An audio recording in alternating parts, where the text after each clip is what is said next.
I just kept telling myself, like, I can't believe that this is happening to me, but at least I'm still here. You know, like, I'm still here and I have to keep pushing for them. Like, yo no me puedo dejar caer because then they're going to be in the same position that I was, type of thing. You know, like, I have to be 100% or more for them, because if I'm not able to function, then they pretty much have what I had, you know, which is not a parent.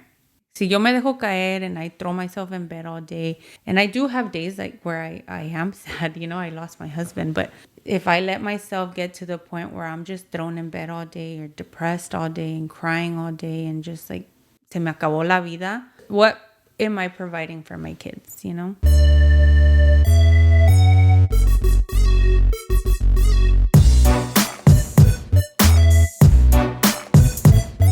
What's up, Savage Boss Babes and Dudes? It's Diana inside the Savage Studio once again with a great episode brought to you by Savage Coffee, now located inside the Boeing Center at Techport. And today I'm really happy, really excited. Thank you, Blanca, for saying yes, for accepting the invitation to be in the studio and sharing your story. We were talking off camera about how we started following each other on social media. Yes.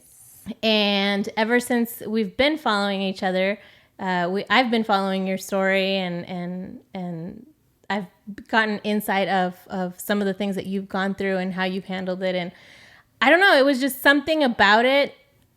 Maybe God was telling me like, hey, you know, this needs to be shared, like reach out to her. I was a little hesitant to reach out, but I don't know. There was just something gravitating that was telling me, hey, reach out to her and ask her if she'd be willing to share her story, because this is something that needs to be shared and people are really going to benefit from hearing your story and what you have to say. So I'm really excited about this.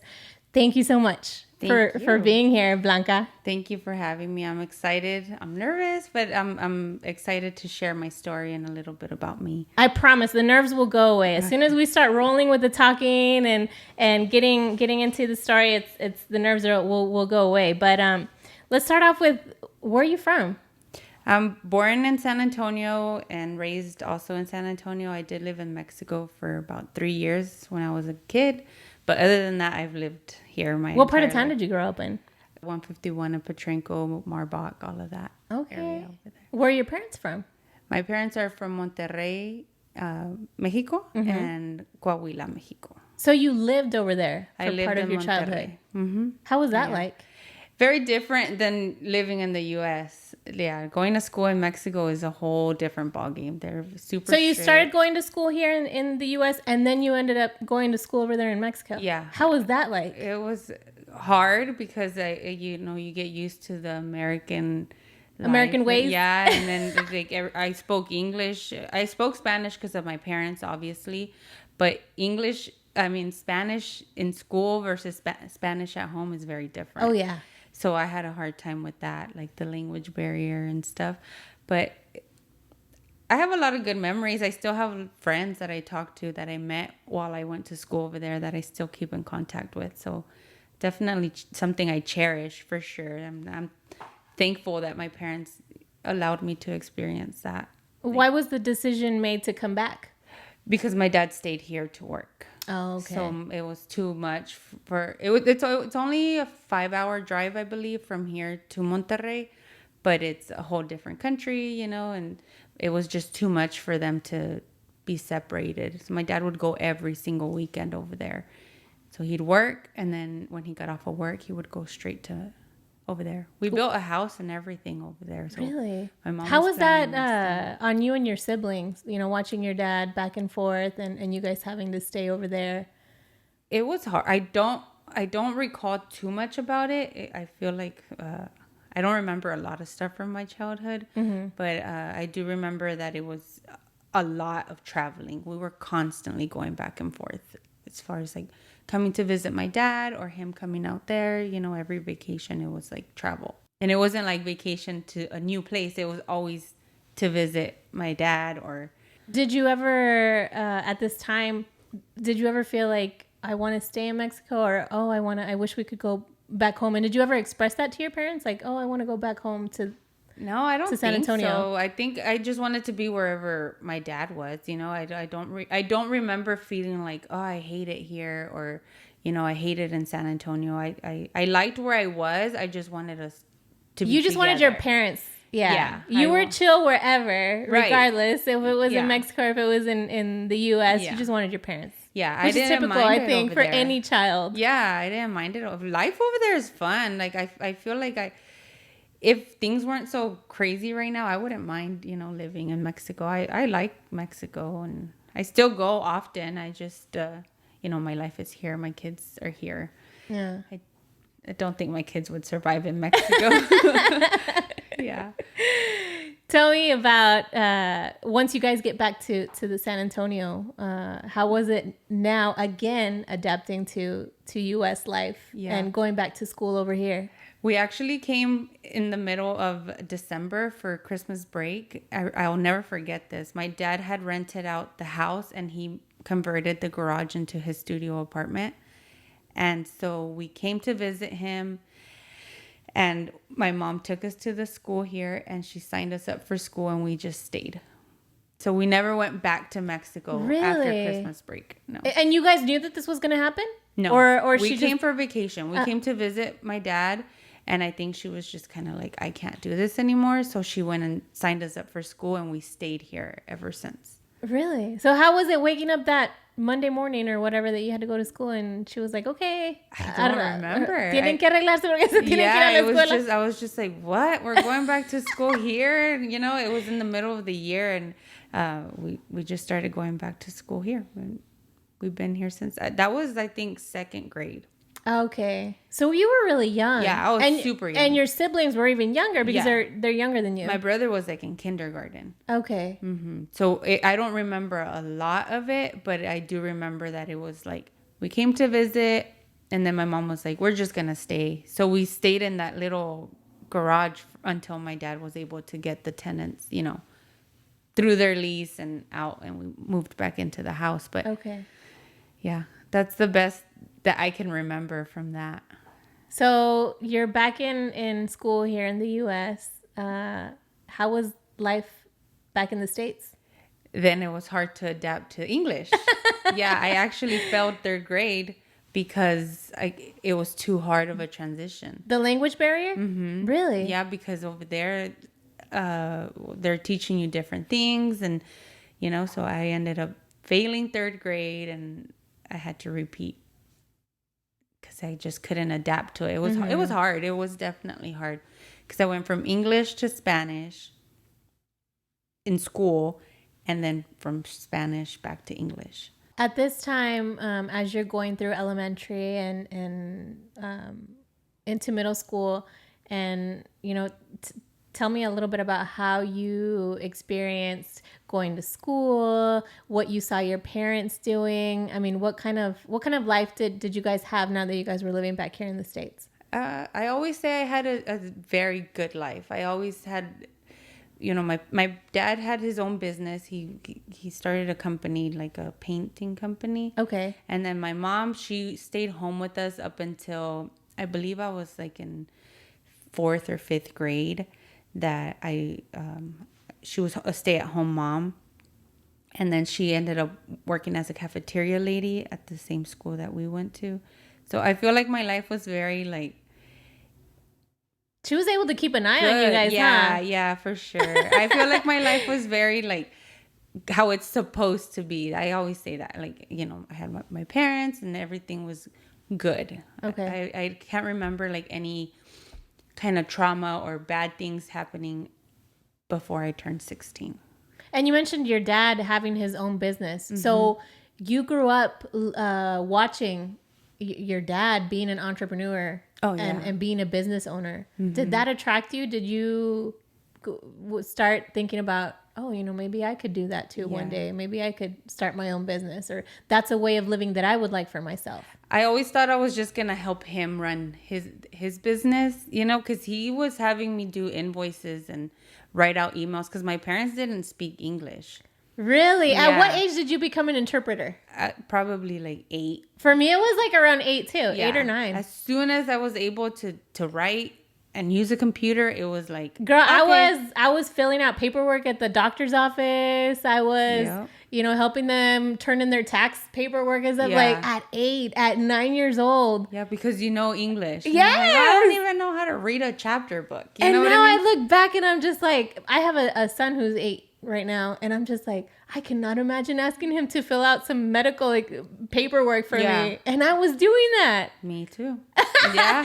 Sabrá Dios cómo les fue en sus appointments or whatever, I but probably told them they're diabetic. I don't know, you know? But yeah, I started doing all of that. So I was introduced to the entrepreneur life very early, and I saw it. But my dad didn't want me to start a business. Really? My dad wanted me to be a lawyer. Okay. My dad wanted me to be a lawyer. I'll never forget, I told him I wanted to be a teacher, and he was like, no, maestra, no. Tienes que ser abogada para que le Hagas ayudes mucho a la dinero. gente. Yeah, he wanted me to help people to get papers and stuff like that. Okay. So he's like, para que le puedas ayudar. And I'm like, okay, you know. Now that I'm older, I'm like, I don't know. Maybe I could have been a good lawyer. I feel like I would have been a great lawyer. But it's never too late to go back to school. But, definitely something that I think about now that I'm a little bit older. Yeah. So he didn't want you to have to go through all those ups and downs that he probably went through. Yeah. Being a I don't know owner. for sure, just because he did pass when I was young, but I from what I can remember, I don't think that was his ultimate goal for us, is for us to have our own business. He definitely wanted us to do school. Pretty much what all immigrant parents come to America for is for us to go to school, education, get a good job that you don't have to stress so much over, and that it's not so much hard labor. Yeah. Mm-hmm. Yeah, because it was a painting company, so it was definitely labor. Where you have that advantage that you speak English, you can get a good paying job with good benefits, right? A 401k. You can retire and life will be good. But no, I wanted to follow his footsteps. So you've mentioned that it was a good life, a good childhood. Mm-hmm. Yeah. And then take us to that very first life-changing loss that forever changed your life and probably forced you to grow up a little bit faster. For sure. Than other children. Yeah. So when I was 16, I believe I was in 8th grade, I got pulled out of class, and I went to the principal's office, and I saw my brother there. And I was like, what did you do? What happened? And then I see my tia pull up, and I'm like, okay, this is serious. And then I see my little brother pull up in a cop car. So I'm like, okay, something big happened. Your little brother was coming from another school? Because I went to Medina Valley. And it's back then it was a very small district. There was only a middle school, Mm-hmm. And so I seen him. I guess I was in 9th grade. Okay. Yeah, because he pulled in a cop car, and I was like, oh my God, this guy's probably like doing something illegal. He got in trouble, and now we're all involved. Now the whole family is having to reunite because my mom's gonna be pissed. Everything, something's gonna go down. And so he gets off, and I'm like, what happened? And he's like, I don't know. And nobody knew. They set us in a conference room, and 2 detectives walk in, and they let us know that our parents were involved in a car accident that morning, and there was they didn't make it. And so we found out at the same time that my tia found out. So there was no warning from... It wasn't like she already knew. No. And she might be able to help them better explain to you guys. It was like they just laid it on you guys. All at the same time, we all found out. So my tia was like in shock. I was like, no, like there has to be a mistake, because there's no way your parents just both passed away in a car accident, So I'm like, no way, like, okay, whatever. Didn't believe it. And then... So you were just in shock? Yeah. I mean, all of us were kind of like in shock. My youngest brother was only 12 years old when that happened. Mm-hmm. And I was 16. What were their reactions like? Did they... Do you think they fully grasped? Understood? I don't think so. I mean, now looking back, I'm just like, my daughter's 14, and I look at her and I'm just like, I can't even imagine being in that situation, at 12. That's 2 years younger than where she is right now. So my youngest brother was 12. He was in 6th grade, I believe. So I don't remember their reactions. I think I was just so like zoned out in that moment that I don't recall. I just remember my tia saying like, what, like how or what happened, or just trying to get more information from them. Mm-hmm. And I'll never forget, I asked for confirmation of the car that they were driving. I don't know why I thought like, what Maybe kind they, of car were they yeah. driving? Like if that's true, then what kind of car? And it's just like you're a little kid. I mean, 16 years old, you're still a kid. So I was just trying to grasp the situation, and that was definitely a huge life-changing moment because, they were at 16 years old, your parents are everything. They're your providers. They put clothes on your back. They teach you about life. They feed you. I mean, you're not on your own at 16. What Especially, happened after you guys kind of, had a few minutes to yeah. let the information sink in? Um, we went to my tia's house, one of my tia's house, and then The one that was in the conference room yeah, with we you? went to her And house. she's related to you. She's my mom's sister. Okay. She's my mom's sister. We went to her house. Of course, all the family showed up. We had to call my grandma, who lived in Mexico at the time, to let her know to come. And then my other grandma was visiting Mexico. We had to tell her that they had got into a car accident, but they They didn't give her they all the were okay. information. Yeah, Yeah, they just and needed her to come back.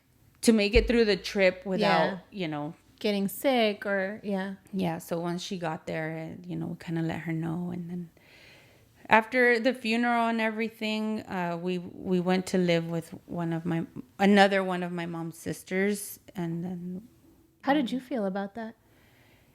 Did you have any say yeah, in we did. So my mom had 6 siblings, and then my dad has siblings as well, but they're all in Mexico, and in that time, my mom's family was kind of like taking over the situation, I Yeah. guess. So it was like, okay, well, who do you guys want to live with between all of your tias and tios? So Wow. I as the oldest sister, I picked my aunt's house because, and now as an adult, I'm like, I can't believe I went through that. But I picked that house, one, because we knew her the most, but more than anything because she had the space for us. Yeah, they had just bought a house and they only had one kid, and it was 3 of us. So I was like, oh, okay, well, like I can share a room with my cousin, and then my brothers can have the other room, and it's a big house. Like we'll fit. And that's how I made my decision. It's just simply like that's where we'll fit. At the time that you're making these life altering decisions, grown up decisions, what happened to you, Blanca, the 16-year-old, that was you were a high school freshman, right? I was Because a you were in the ninth freshman. grade. You were a I freshman. had just had my At, quinceañera. at that time, yeah, at that time you're going into high school. I mean, you're thinking about proms and homecomings and all this stuff, and then this situation happens that changes that completely. What happened? Do you feel like the your inner child, your inner small Blanca that was so excited about high school and all the things that were going to come now that you were in high school, what happened to her? I think, I don't know what happened to her. I think she died. Part of me died with my parents. That the little girl died with my parents because I had to take. I didn't have to. We had my family and stuff, but as the oldest sibling, I felt like I had to take care of my brothers. Even though we did have adults in our life, it was just like a natural instinct to become their protector. And so I just Did they express that to you? No, they never expected it. I just kind of jumped into that role of like, I have to look out for them and protect them and make sure that they're okay. And I never expressed it to them either. It was just something that I kind of carried inside. Like I just kind of knew that was my job, is to just make sure that they're good. So how do you start picking up the pieces after that? after all that moving and transitioning and all those big changes, how do things start kind of falling into place, if they ever do? I don't think they ever did. And I realize that now, as a 33-year-old. I was already with my husband when my parents passed away. So I feel like I leaned on him a lot to, put the pieces back together in a way. And How did you and these men met? We met online, which back then was super taboo. Back then it was like, you can't meet somebody online. And was it MySpace? It was MySpace in 2006. So it was no, 2005. So, and this was before your parents had the accident? Mm-hmm. You guys had already started dating? Yeah, we had only been dating a couple months. Okay. But it was all online. It was online. We had met in person. My mom would take me to the movies because that was, what you did at a relationship at 15. Yeah, you went to the movies or the mall. And my mom would take me to the movies behind my dad's back. I'll never forget that. She was trying to be like supportive. Yeah, she knew, but she would tell me like, no le digas a tu papá porque me cuelga. Yeah. But yeah, she knew, and she was just kind of like, didn't think nothing serious would come from it. It was just like but when they passed, I kind of glued myself to him as far as like support. How did he respond to that? I think he just didn't know what to do. He was 18. I mean, he was young too. So he probably had never experienced loss, much less.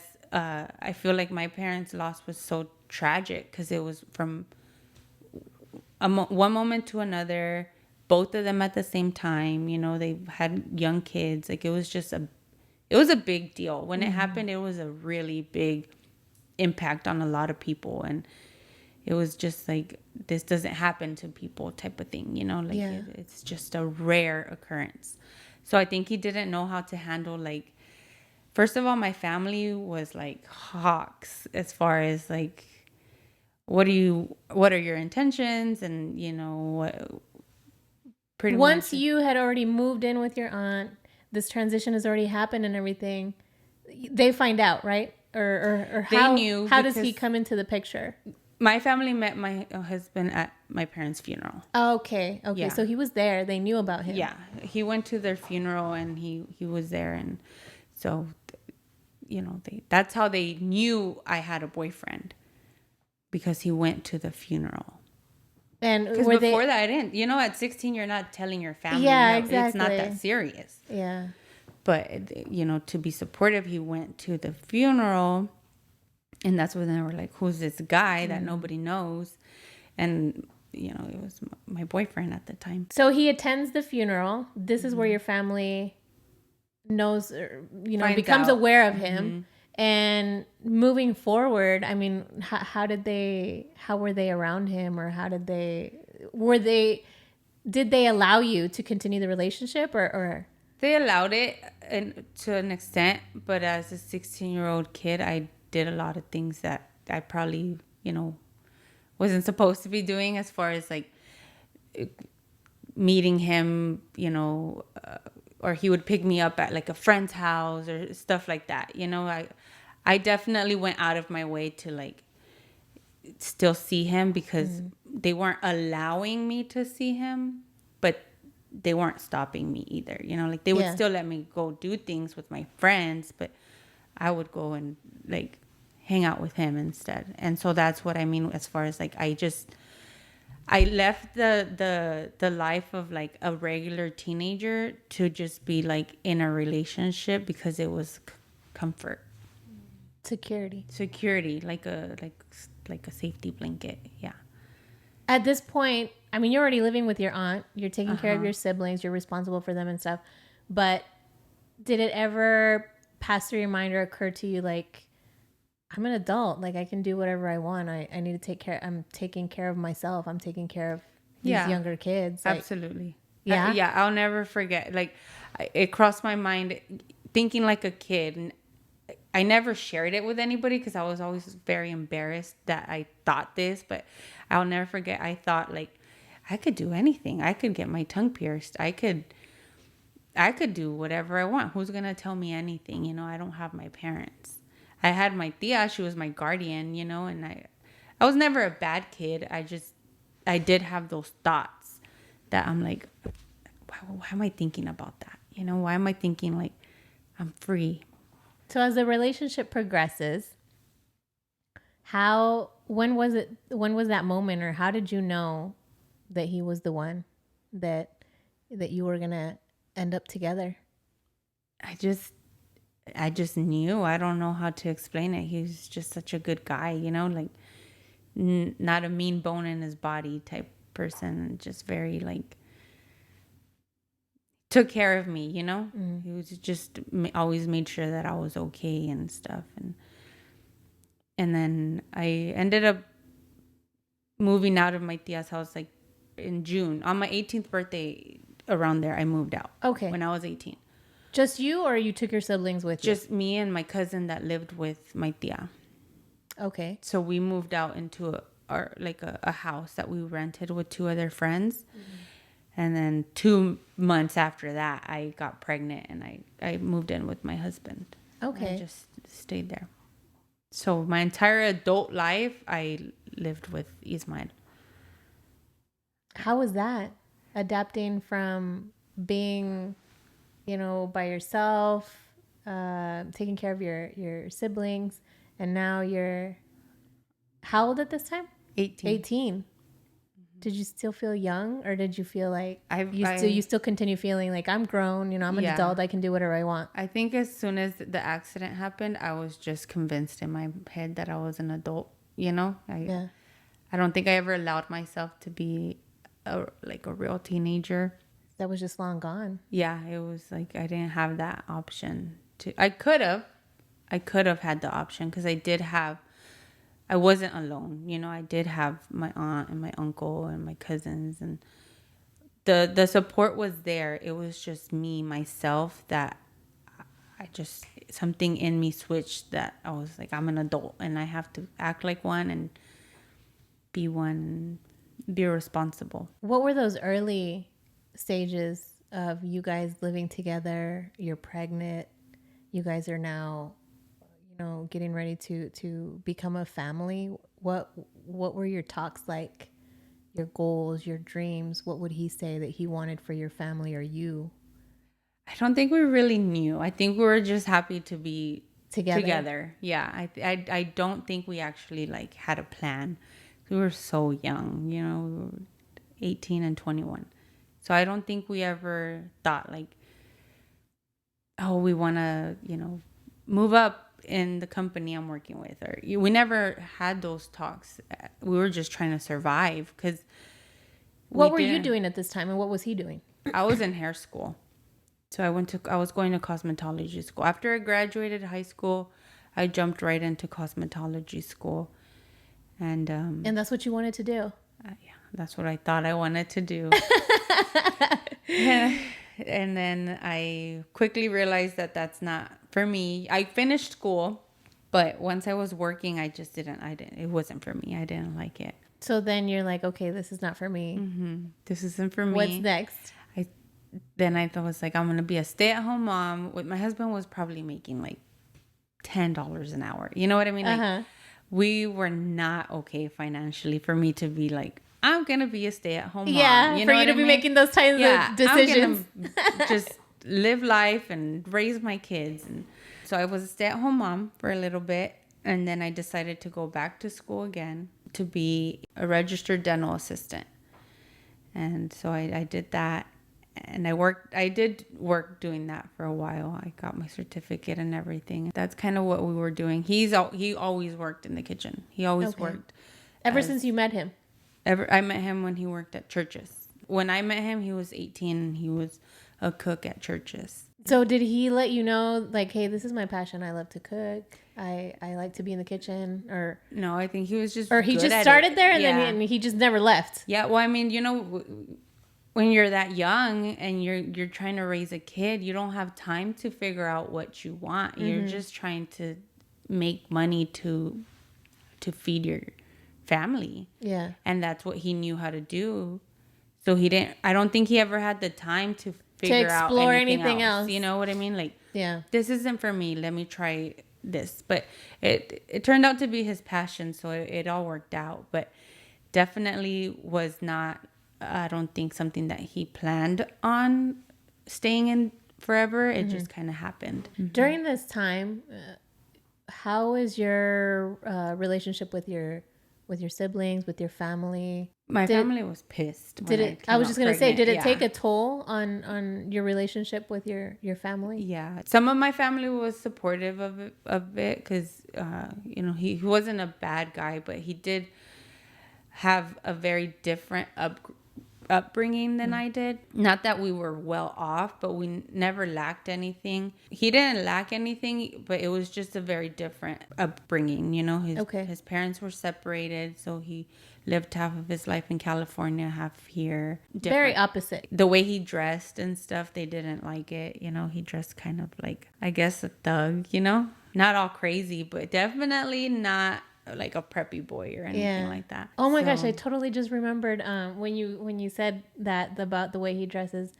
Are you familiar with una muchacha que se llama Yolanda Pérez, La Potranquita? Yeah. And Don Cheto. Yeah. Do you remember that song? Yes, I remember that song. That right now, what you just said about him, the way that he dresses, Yeah, stuff no, like that. Like literally, that song talks about that, like how he dresses like a cholo or whatever. Yeah, he was just that guy, that you're like, no way. Like, I say it all the time, and I would tell him all the time, like, even though losing my parents was one of the biggest heartaches, I feel like not thankful that it happened, but a therapist told me one time, even in anything bad, you have to find there's something good that comes from everything, bad or good, that happens to you. And when she said that, I was like, how could you say that about me losing my parents? What good could come from it? And she's like, just do some homework and think about it. And I went home and I'm like, well, if my parents wouldn't have passed, I probably wouldn't have stayed with these men, because my dad would have probably not put an end to that. Yeah. At 16 years old, yeah, he would have most definitely put an end to that. He would have been like, no. Would I have like retaliated and all that? I don't know. But he would not have approved for sure. So I'm like, okay, well, that's something that came from that loss, is like my life with him and my kids and everything like that. What about the connection between you and your brothers? Do you feel like it put a strain on that? Yes, it definitely did, because I had to back away from them and focus on my kid and your new family. My new family, for sure. I still stayed very close to them. My brothers both lived with me in separate times, and with me and Ismael and stuff. But definitely, I think that we would have been closer if I would have stayed longer with them. Was that ever brought up? Did they ever mention that? No. Like, hey, I would have wanted you to be with me. I missed you, or no? We never had deep conversations, me and my siblings, like that. We're very close. Like, if anything happens, they're there. But when it comes to like opening up those like walls, I feel like we're all kind of like, well, we don't really talk about it too much. Yeah. So he, ends up discovering this passion for the kitchen. Mm-hmm. Yeah. And okay, you mentioned that he started at churches, but did he go on to other, and how was that progression of him going into other companies, or how did he continue to develop this passion for being in the kitchen? So he landed a job at a nursing home, which at that time I was like, oh, like that's a huge jump up for us, like from churches to a nursing home. And I think he was going to be like a head cook. And it was just like, oh, wow, like you're getting this new position, like we're doing great. And he stayed there for a couple years. Eventually he moved, jobs. And then he ended up working at Ruth's Chris, and then his last job. He would stay at his jobs for very long periods of time. And he would grow at each job until you kind of reach the top. Until it was time for something else. I would always be like, okay, well, what's next? And I'll never forget. He'd be like, I just got promoted and you're asking what's next, But because I always believed in him so much, I always thought like, What did you envision for him, or what did you see? exactly Like where his he potential. was. Exactly where he was. I just knew that he was gonna move all the way to the top of wherever he was, and he did. He achieved the top at every single restaurant he was at. He was at Ruth's Chris. He started as a broil cook, which is like, a cook that makes the steaks and stuff. He moved up to sous chef and then to executive chef. And then that was kind of like the top because he didn't want to do, at that time he thought like, I don't want to do front of the house, which is like management. So I'm like, okay, well then that's you've reached your limit here. Now it's time to find something new. And an opportunity came up for the airport, and that's where he moved to the airport as the manager, and then he eventually became a general manager. And during this time, what's going on with you? What are you doing? I'm doing everything. So I went from doing dental assisting, and then I moved up to the front desk, and I liked it, but I didn't love it. And then after that, I was like looking for a job with better benefits, because when you work for a smaller company, the benefits aren't too great. So I was like, okay, the kitchen doesn't really offer a lot of benefits. In the restaurant industry, it's hard to find a job that has benefits. It's just kind of rare. And so I was like, okay, well, my job, you got the pay, I'll get the benefits. So I started looking for a job with benefits, and I went to a insurance company. So I worked for an insurance company. I didn't move up there, but I got to the point where it was like I wasn't progressing to what I wanted. That my pay was going up, but the benefits weren't being given to me. So I decided to leave that company and join WellMed, which was my last corporate job. And I had everything I ever wanted in a job there. It was like the perfect job, right? Mm-hmm. I was able to go in at whatever time I wanted. I had super good benefits. It was just like ideal. Worked from home. But I was miserable. I hated it. I did not like it. So What were some of those challenges that were I didn't making like it so stressful for you? Stuck on the computer all day, and then not having interaction with people, because I worked spreadsheets. So I would get a spreadsheet in the morning. I would work that spreadsheet. When I was done with the spreadsheet, I would ask for more work, and it was just like every day it was the same thing. I didn't talk to my manager. I didn't talk to... There was no communication, through chat or whatever. But as far as like having interactions with other human beings, it was just not a thing. So I'm like, there's no way I could do this for the rest of my life. I just remember crying to my husband and being like, I cannot do this forever. I can't sit at the computer for the rest of my life. It's not for me. Mm-hmm. I understand a lot of people, that works, and that's fine. I just knew it wasn't for me. I got to a point where I was like, what do I want out of life? Because I had jobs where I did interact with people. I had jobs where I worked with patients. I had jobs where I worked with customers, or I had a job where I was working side by side with the president of the company. You know what I mean? Like, I have kind of touched a lot of different windows, and I was just never really happy when I was working. It was just like something was not it for me. And so that's when I thought, well, I'm just going to start a business. And my mind went crazy after that, Up to this point, you've already had your other two children? Yeah. So you have your 3. I have 3 kids by that point. By the time I'm at my last corporate job, I had all 3 of my kids, my husband, you had all your responsibilities, right? Mm-hmm. So, and that's probably one of the very first things that you think about when you start thinking about, I'm going to leave my job because I'm not happy. Is like, oh, but wait, I have responsibilities. I have kids to feed. I have a house to pay. Yeah. And that's one of the toughest things, one of the toughest hurdles to get over, I think, for anybody trying to leave the corporate world or trying to leave a job and do something for themselves. You're just like, that's the first worry. Yeah. I was worried about them. I knew financially we would be okay just because Ismael was able to pay our bills. I mean, we weren't going to have extra money if I didn't have anything coming in, but we would be able to survive. And so I kind of ran with that. I ran with the whole, like, if we don't have extra money, we'll be okay. I just want to have enough money.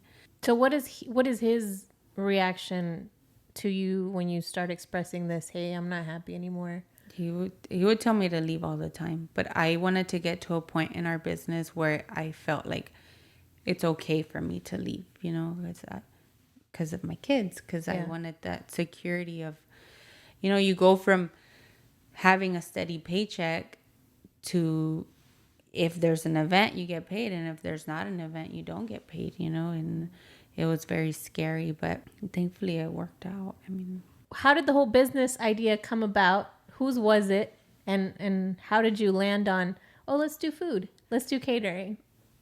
We landed on food because Ismael's done it his whole life. He knew the business. It was just doing it for us now. Had he ever had that thought of, oh, I could do this for myself? No. No. It was me. That was all you. I was always me to, like, we could do this or we could do that or we could, like, start this business or so that. You had mentioned that before to him? Yeah, I mean, he always wanted to have a restaurant, but he never, like, pursued it. He never, like, said, like, well, I'm gonna just go for it or get a food truck or anything like that. It was just kind of like in the back of his thoughts. And for me, it was like, well, I don't want to work this job. And in the middle of COVID, my cousin's friend was selling margaritas. Like, she made a page just to sell margaritas. Okay. And I feel like during COVID, anything was valid, Like, it was like free game. If you wanted to start a business, you could pretty much start whatever. With anything. There was no rules, you know? So I was like, hey, that's a good idea. But these were all younger kids because my cousin's 10 years younger than me.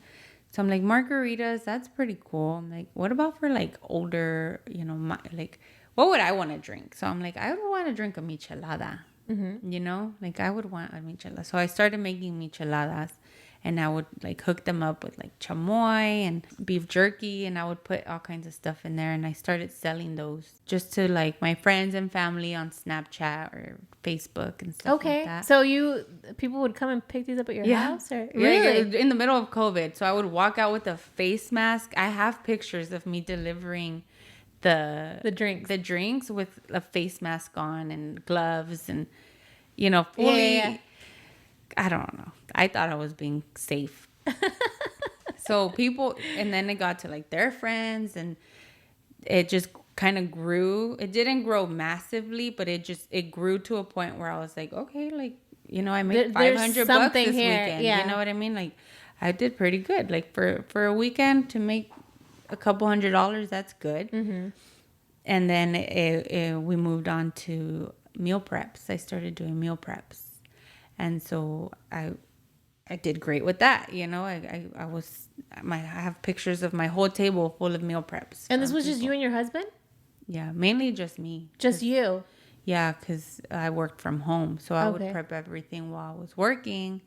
I never liked my job, so I never really, like, took it super serious. I would just do what I had to do. And then the rest of the time I would be like, well, I have meal preps to make, or I have things to, like, I have orders, so I have to work on that, or I have to promote my business. So he was the chef, but you still get down in the kitchen. Yeah. Let's just make that clear. Mm-hmm. Yeah, for sure. He came up with the ideas, but I would be the one that... I learned from him, I learned from him. He taught me a lot.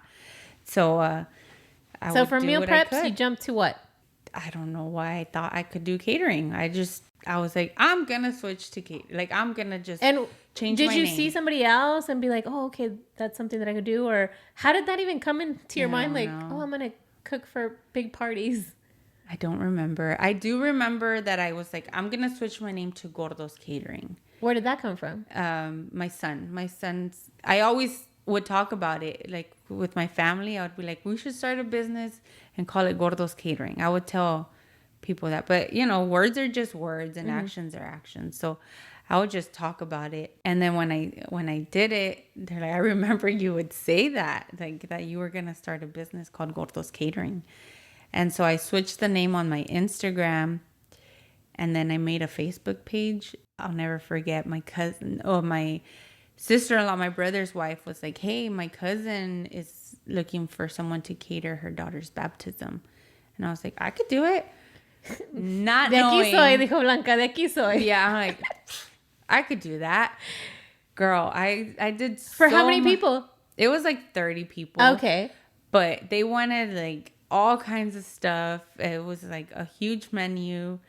I didn't make any money off that gig because I was just trying to get in the door. Yeah. You know, I was just trying to prove that I could do it pretty much. So you didn't know anything about, I got to price this way. I've got to include this and this and this and make sure that I still have leftover. And no idea what I was doing. Super undercharging, you know, like. Yeah. It was pretty much a practice run. Yeah. And so we got it done. And then they liked it. They liked it. And I confessed to the lady afterward. I'm like, you're my first event. She's like, you knocked it out the park. You did great. You know, just boosted up my confidence. And inside, you're like, yes. I was like, okay, I could do this. So I made sure to take a lot of pictures at that event and like videos and stuff. And I shared it. And then I've always had a great, support. Like I've never been, I never oversee that. I've always been thankful for the people that support me. Like even just like my sister-in-law just referring me to her cousin, that's a big deal. Yeah. A lot of people, some people don't have that. Some people have people that are like, you're not going to be able to do that. That's too much work. You're not capable. People that believed in me for sure. Eventually, then I had a funeral come up. One of my friends, her cousin or something, they needed catering for a funeral. And I was like, I could do it. It was something totally different than what we did the time before that. And it was brisket.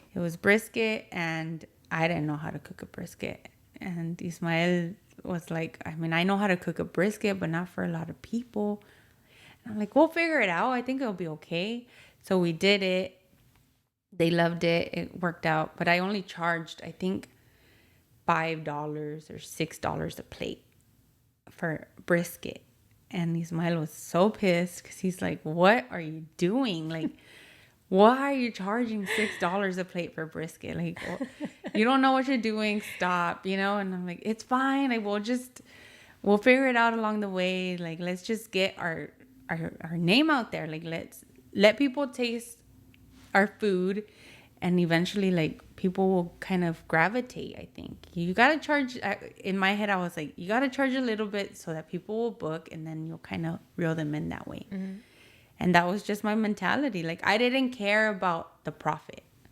It was just about, I guess, kind of proving that I could do it more than anything. At this point, he's looking at you like, girl, you're crazy. You don't go out or what? You don't know how much restaurants charge for a plate of brisket? You're out of your mind. Literally, it was you're out of your mind. I was like, well, I didn't know how expensive brisket was. I didn't think to price it. I just said, well, $6 times 50 people. That's good. Like, we'll make money. No, we lost money, but so it never mattered. The word of mouth starts spreading, right? Yeah. And the contracts start coming in. Mm-hmm. Yeah. People kind of started to like know that we were doing it. And it was a lot of friends and friends of friends and family and stuff like that. And then eventually, my Facebook started picking up a little bit, and strangers started following and stuff like that. I was big on taking pictures in the beginning. I was really big on like making sure that I took pictures and that I posted it and that I shared like what we were doing. And it just picked up, and we're not huge now on social media. We don't have a lot of followers, but I feel like we got to a point where it's kind of like I don't have to share that much because we have the business and the word of mouth, which I'm super thankful for because I feel like that's a little bit, it's rewarding to know that like I get clients not just from social media, but also from word of mouth. I feel like those are more special to me because it's like you went to an event and you enjoyed the food and now you want to book. Yeah. Mm-hmm. So are you still at your job while you guys are doing this? And is he still at his job? Yes. This started as something on the side. Yeah, it was just like, let's see It was if a we side could piece. do it. Yeah, it was a side piece. It was just extra income, spending money. How do you get to the point of saying, okay, you know what, I'm gonna quit my job? I hated my job so much, and it was like, I need this to be successful so that I can quit my job. Was it that you guys were getting so many contracts or so many bookings that you were just like, that you had an excuse to as why, like, hey, we're getting busier, like, I think it's time for me to do this? It got to the point where I was not working. I would get a spreadsheet and I would just do that one spreadsheet. It was like, you were being less productive at work.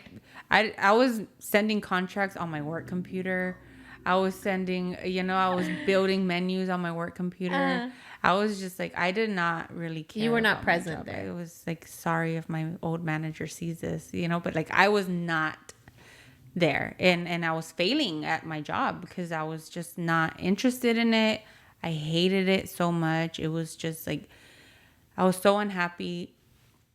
So I would use my time to work on my business. And I got to the point where I was like comfortable enough to be able to quit.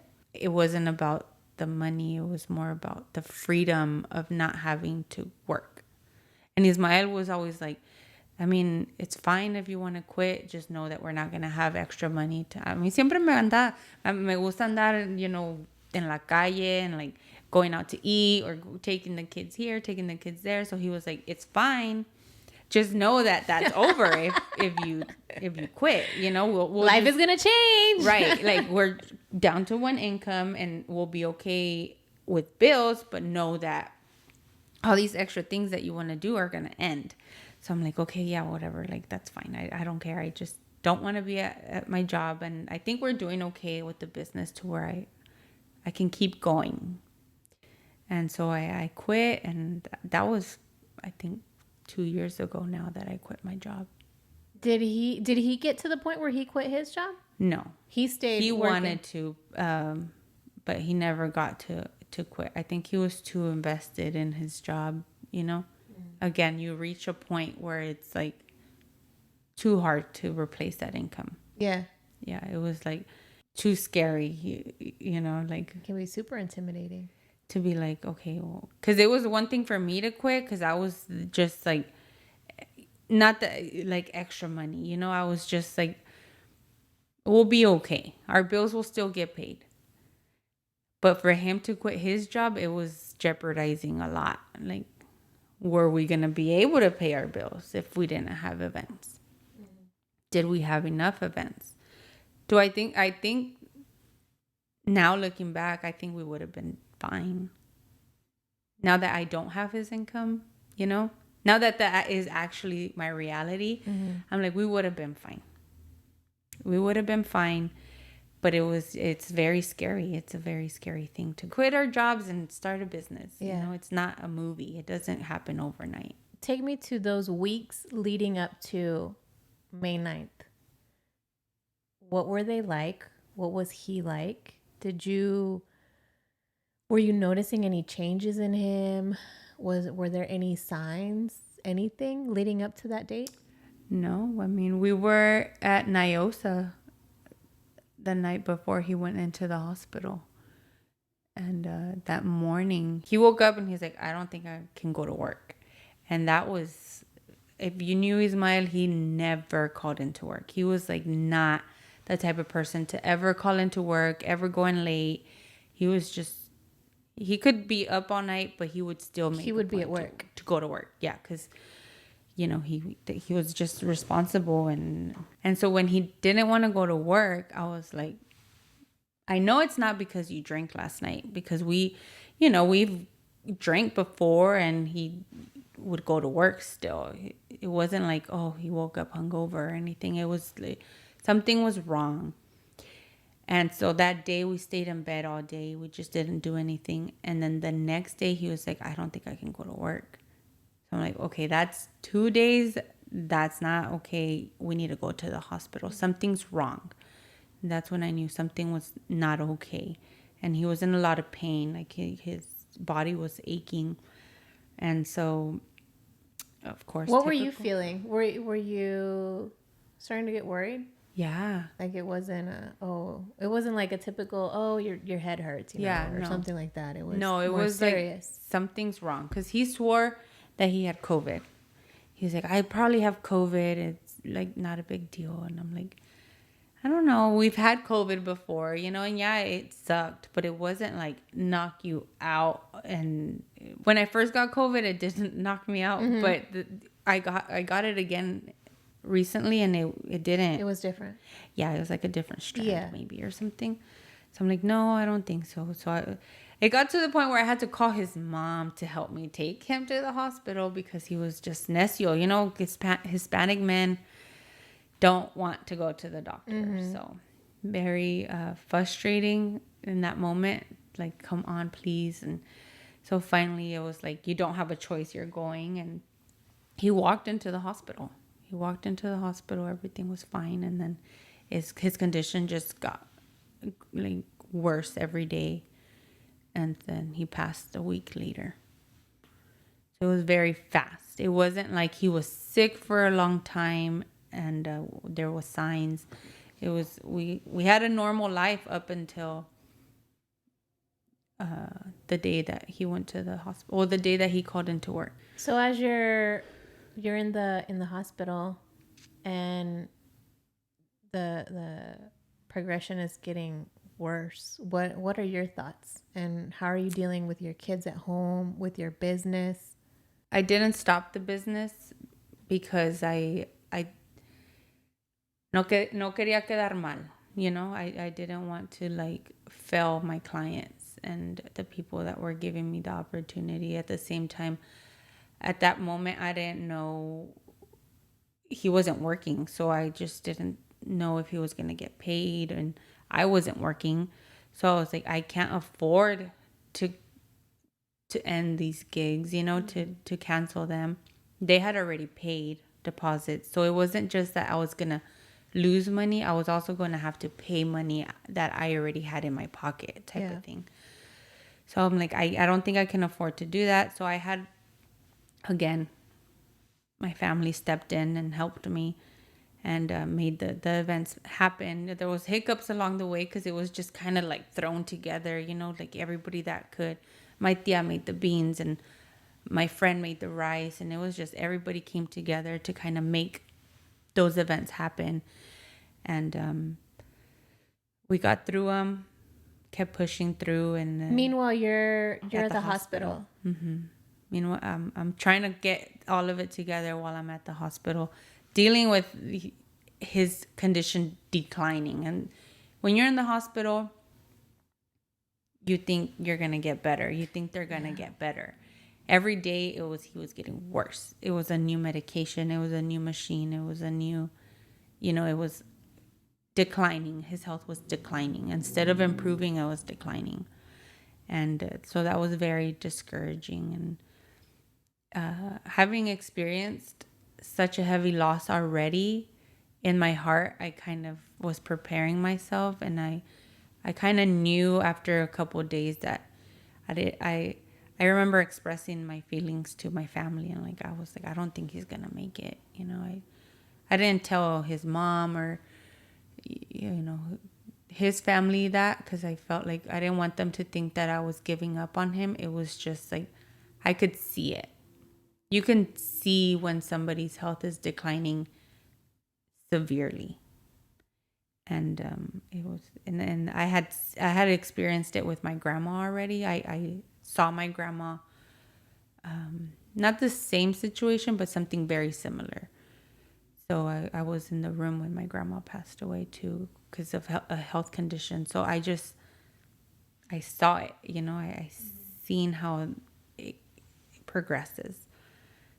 And So you have these feelings of he's not going to make it. You mentioned you started preparing yourself for that. But when the moment actually happens, did you feel prepared, or was it still? It was a big shock, but it was expected because he was. We had to switch him to comfort care, so we had to switch him to Like the doctors pretty much told us there's nothing else we could do, and his choices are to pass comfortably or pass as he is right now, which was a lot of pain. He was in a lot of pain, and I think it got to the point where it was more of like, let's get him comfortable and surrounded by his family rather than him go uncomfortably. So it was, I did have to like make that decision in the end, and that was very difficult too. But as far as me being prepared in that moment, I definitely think that I was in that moment because I had watched him suffer so much that week. So it was almost, as crazy as it sounds, like a relief of, yeah, he's not hurting anymore, you know? Yeah. So at this point, this is your second encounter with loss. Looking back, do you feel like you knew already how to grieve, or was this a different type of grief? This was a different situation. Was there different? I mean, was there similarities between back then when you were 16 and now that Yeah. you're older and dealing with the loss of your spouse, or was there similarities? There was similarities in the fact that I lost my providers twice.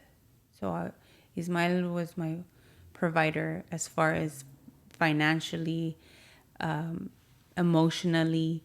You know, he was like my person. At 16, my parents were my person. They were, if I got hurt, they took care of me. If I needed anything, I went to my parents. So when I lost my spouse, it was the same as far as like, you're losing your provider, your person. So I found a lot of similarities in that, but then a lot of differences as well. You know, it's your spouse, the father of my kids. So I had to deal with it as a mom versus as his spouse. And I think that was probably the most challenging part of it, is that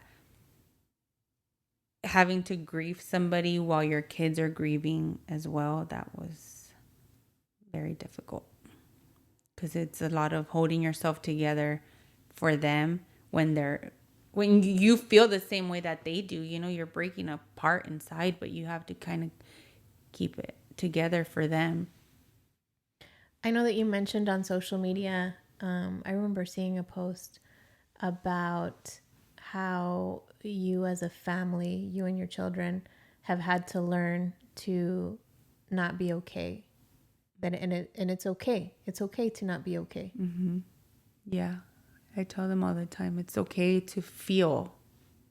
You know, I don't want them to ever think that they have to be strong, because you hear it all the time, you know, like, oh, you got to be strong for your kids, or you got to be strong. But like, I feel like we're human, you know, and it's not, to me, I'd be more concerned if my kids weren't expressing any kind of, like, if they were just kind of going about their life like nothing happened. I would be more concerned than seeing them cry for their dad. Like, it's not an uncle or, you know, like a random person that died. It's their dad.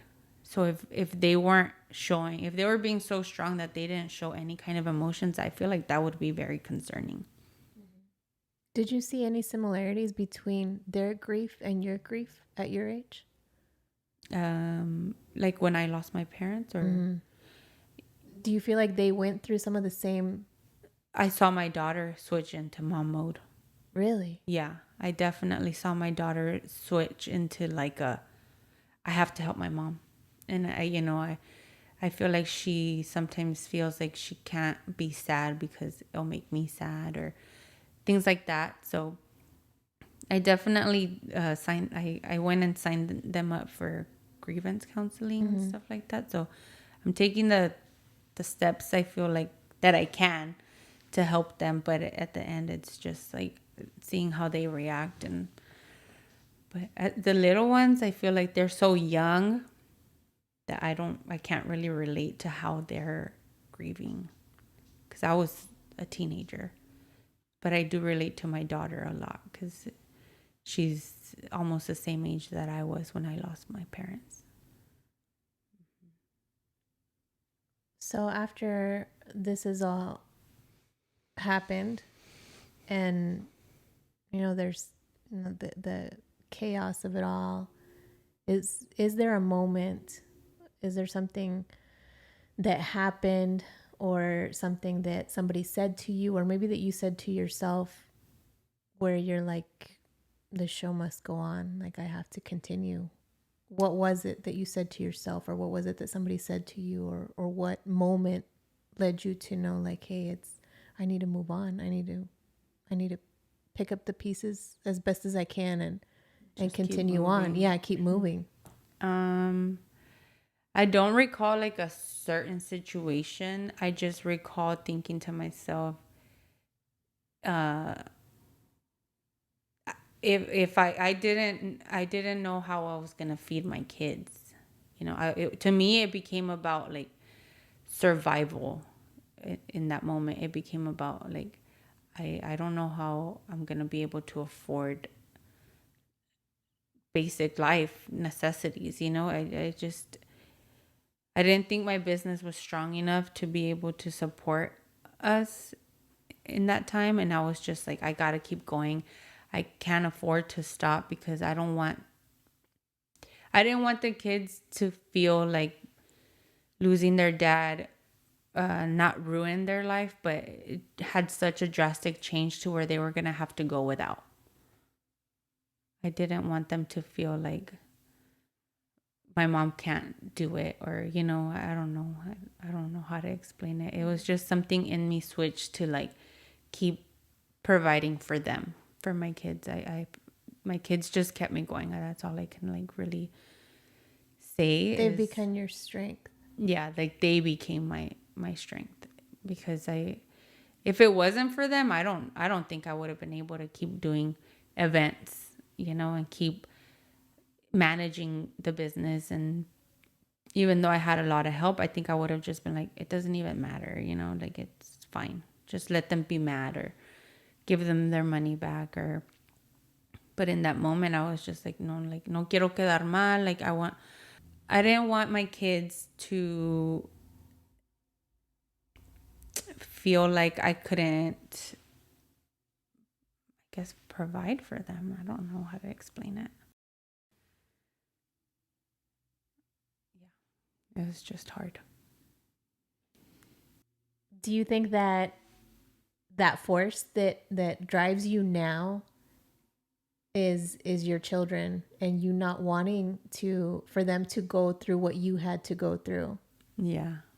Back when you lost your parents, and you guys your siblings found yourself, surrounded by possibly other people making decisions, and you feeling that loss of your security, your provider. Like, you don't want your children to experience that. Yeah, I don't. To me, it was, I just kept telling myself, like, I can't believe that this is happening to me, but at least I'm still here. Like, I'm still here and I have to keep pushing for them. Like, yo no me puedo dejar caer, because then they're going to be in the same position that I was, type of thing.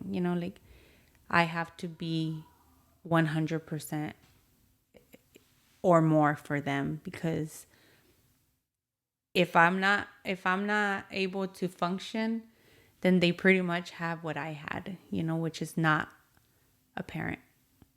Si yo me dejo caer and I throw myself in bed all day, and I do have days like where I am sad, I lost my husband, but if I let myself get to the point where I'm just thrown in bed all day or depressed all day and crying all day and just like se me acabó la vida, then what am I providing for my kids, Yeah. I think that's kind of what kept me going, is like, you can't die with your loved ones. Because a part of you dies with them. A part of me, like how we mentioned when I was 16, that little girl, that 16-year-old died, and this mature Blanca came. And then when Ismael died, this part of me also died with him. But then another part of me was also born in a way. Like, the go-getter in me kind of came out more. I was always a go-getter, but it was more like now you have to be, because I didn't want to go back to a 9 to 5, especially now. I don't want, I like the freedom of being available when the kids need me. If they're having a bad day, I'm able to drop what I'm doing and go pick them up. If my daughter needs to have a mental health day, which I'm very big on that, if she feels like, and I know for some people it's frowned upon. For me, it's important to, if you're feeling sad, I don't want you to go to school. I want you to be able to feel your feelings and talk about them and just kind of get through them. And then tomorrow might be a better day. And so whenever my kids need me, I'm there. Sometimes they'll be like, "Can you bring me Chick-fil-A?" And I'll take it to them because I can, and I like that. I like that I have the opportunity to be able to do that for them.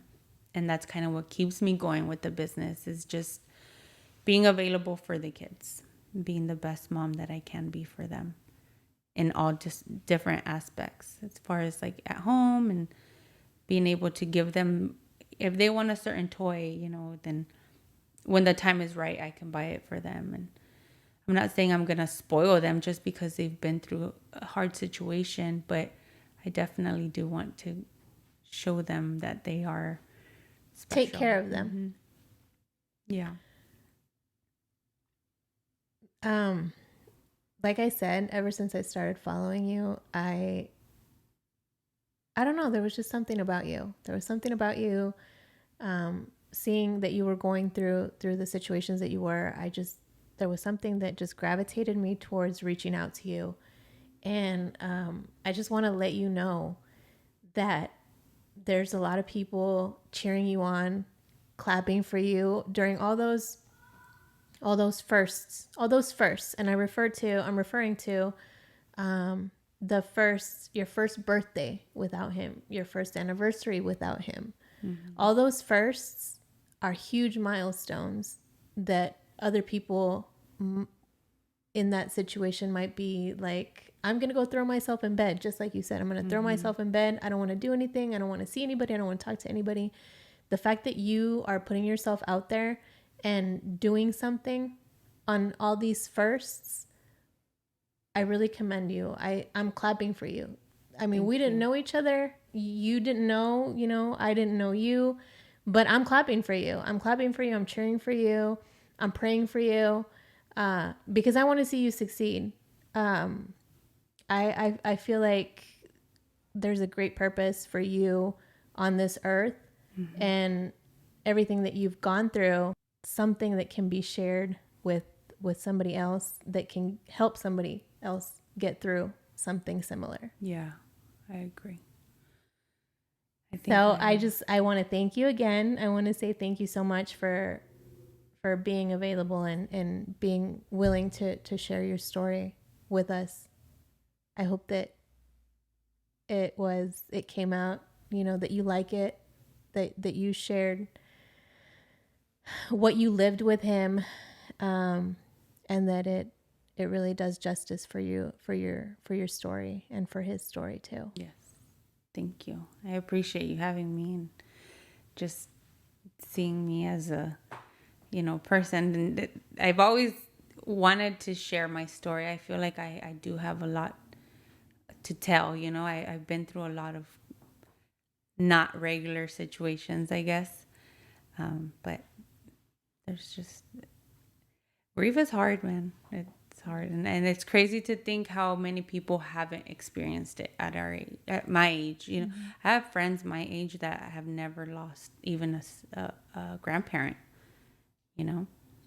And for me, it's like life has put me in very difficult situations. And I think that there is a purpose. I don't know what it is. I always ask myself, like, God, please, when everything happened with these mine, I'm like, God, please, like, what is your reason? What I've had people tell me that they're angry that this is happening to me. And that's very, it kind of sets you back a little bit, because when somebody tells you that they're angry with God for you, it's kind of like my story is kind of crazy. It's impactful, I guess, you know. Definitely. It's like hearing those words come from somebody. It does take you back. Like, whoa, what am I living through? You know, what is my life right now? Well, thank you so much. Yes. For coming. Thank you for sharing with us. How do we follow you on social media? And let's get you booked. Let's get you booked and let's get you working. Yeah. So if you're interested in catering, it's gordoscatering.210 on Instagram and TikTok.